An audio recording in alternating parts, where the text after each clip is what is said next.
Stage 3 of the learner period is about practicing new driving skills in more complex situations. Main roads, busy roundabouts and intersections, high-speed roads, night driving. These are the sorts of environments learners should encounter in Stage 3. Stage 3 is also the time to practice driving in a range of weather conditions at different times of the day in order to use those new driving skills effectively.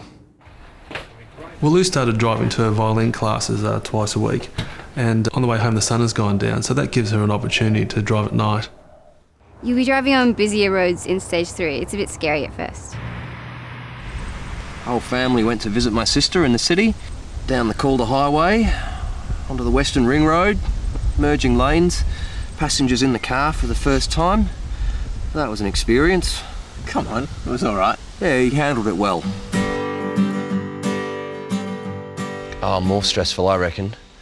We had a few moments in peak hour traffic. We were surrounded by cars and trucks and Tim was getting jumpy. So when we were stopped at the lights, I'd give him a few hints for things he could do once we got moving again. Like checking a few cars ahead to prepare to brake and checking your speedo and looking for safe gaps in the traffic. Just things to look out for when he's out driving on his own.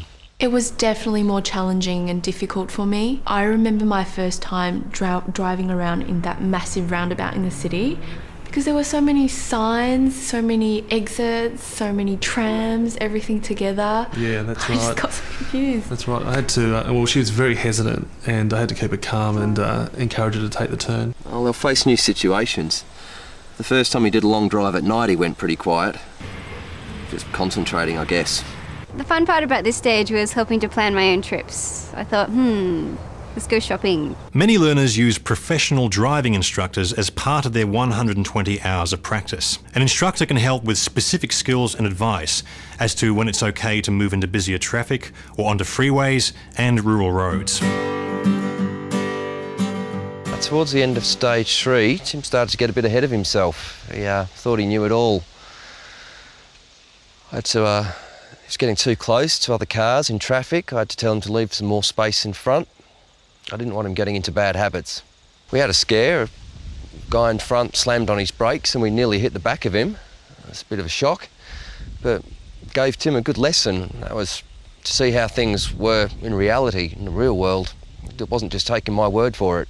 Yeah, she wasn't indicating long enough before changing lanes on the freeway. We got home and had a bit of a talk about it and talked about indicating long enough so that drivers know what you're about to do. After that, she was much better. Overconfidence is a major issue in Stage 3. They get a few hours of driving behind them. They start trying to push boundaries. If they don't listen, you tell them to pull over and wait. They get the drift pretty quickly. In the latter part of Stage 3, she started planning her own route and doing her own navigation.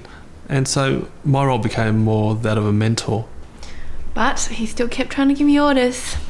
I did give her tips. It was hard to relinquish control, but I gradually gave her more responsibility as her skills developed. I mean, time is a real issue. If you get home from work and you can't be bothered taking them for a practice session, and they can't be bothered either, well then you just say, okay, tomorrow then? But you've just got to keep at it and try not to make excuses. Otherwise, they're just going to lose the skills they've already got. In fair weather, wet weather and at night, learners should be able to safely enter busy traffic, handle high-speed roads, lower quality roads, main roads, busy roundabouts and intersections, turn at lights across oncoming traffic, select safe gaps and following distances, change lanes and overtake, drive at a safe speed, plan their own trips, and detect and avoid potential hazards. If they can do all these things consistently, not just every now and then, that means it might be time for the next stage. If you're unsure, consider using a driving instructor to check if your learner is ready to move on to Stage 4.